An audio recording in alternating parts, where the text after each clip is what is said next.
Question number 6, an exporter has an order to supply 3,80,519 shirts. एक निर्यातक के पास 3,80,519 कमीज़ों को सप्लाई करने का ऑर्डर है। He has 2,13,456 shirts in stock. उसके स्टॉक में 2,13,456 शर्ट्स अभी हैं। How many more shirts has he to arrange. उसे और कितनी शर्ट्स अरेंज करने की ज़रूरत है, यानी इतनी शर्ट उसे भेजनी है, अभी उसके पास सिर्फ इतनी है, कुछ शर्ट्स की और ज़रूरत है उसको, तो कितने शर्ट की ज़रूरत है ये निकालना है। Estimate by rounding off to the nearest lakh. इसको नियरेस्ट लैग पर राउंड ऑफ करके एस्टिमेट करो। Order to supply shirts, shirts supply करने का कितना ऑर्डर है, इतनी शर्ट्स सप्लाई करने का ऑर्डर है। शर्ट्स इन स्टॉक, स्टॉक में कितनी है, इतनी, जैसा क्वेश्चन में दिया था वैसा हमने लिख लिया। अब वापस जैसे अभी तक सारे क्वेश्चन में किया है बिल्कुल वैसे ही करना है। इन दोनों को राउंड ऑफ करेंगे नियरेस्ट लैग पर। 1, 10, 100,000, 10,000, लैग। लैग पर 3 है, लैग पर 2 है। 3 को राउंड ऑफ करने के लिए 8 को देखेंगे, यानी कि 3 में 1 ऐड हुआ, 4 आ गया। 2 को राउंड ऑफ करने के लिए 1 को देखा, 1 है, इसका मतलब यहाँ पे 1 ऐड नहीं होगा, 2 का 2 रहेगा, बाकी सब 0। Estimated number of shirts to be arranged. जितनी शर्ट्स अरेंज करनी है, अभी हमें अरेंज करनी रहती हैं, वो उनका एस्टिमेटेड नंबर कितना है, बस माइनस कर दिया। 4 लाख के लगभग शर्ट चाहिए, 2 लाख अभी है, यानी 2 लाख की और ज़रूरत है।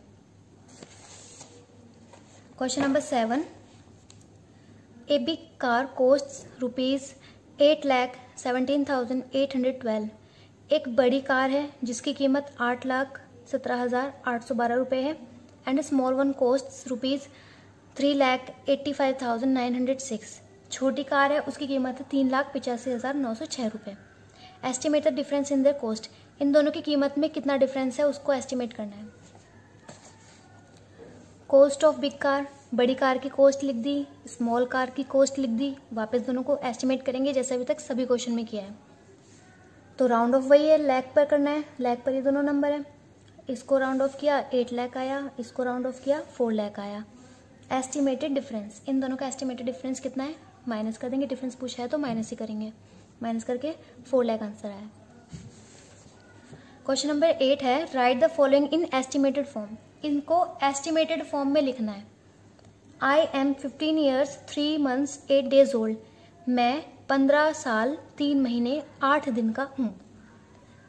तो इसको एस्टिमेटेड फॉर्म में कैसे लिखेंगे, हम जब भी हम किसी को अपनी एज बताते हैं तो इतना डीपली नहीं बताते, बड़ा बड़ा हिसाब बता देते हैं कि 15 साल का हूँ, तो वही है इसका estimated form. I am 15 years old, बस।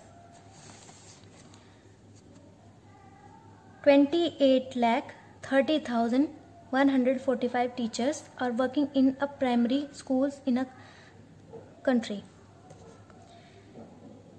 एक देश में प्राइमरी स्कूल्स में 28,30,145 टीचर्स काम कर रहे हैं। बस इसको एस्टिमेट कर देंगे। इसको भी नियरेस्ट लैग पर ही एस्टिमेट किया है जैसे कि इस पूरी एक्सरसाइज में किया गया है। तो एस्टिमेट करके 28 लाख आया, बस। बाकी की जो स्टेटमेंट है वो सब सेम रहेगी। 4,892 पर्सन्स अटेंडेड द फंक्शन। 4,892 लोगों ने फंक्शन अटेंड किया। इसको 1000 पे राउंड ऑफ कर देंगे, राउंड ऑफ करके आएगा 5000, क्योंकि 4 के नेक्स्ट नंबर जो है वो है 8 है, इसका मतलब 4 में 1 ऐड होगा, 4 में 1 ऐड हुआ तो 5 आ गया, तो ये, और पीछे की सभी डिजिट्स 0 हो जाती हैं, तो ये आ गया 5000। बाकी की जो स्टेटमेंट है वो बिल्कुल सेम रहेगी। I spend ₹8,110 on buying a suit. एक सूट को खरीदने में मैंने 8,110 रुपये खर्च किए। तो इसको भी 1000 पे जब हम राउंड ऑफ करेंगे तो यहाँ 1 है, इसका मतलब 8 पे कोई इफेक्ट नहीं पड़ेगा, 8 का 8 रहेगा, बाकी के सभी नंबर्स 0 हो जाएंगे, तो ये होगा 8000। बस नंबर्स चेंज हुए हैं, बाकी स्टेटमेंट में कोई चेंजेस नहीं हुए हैं।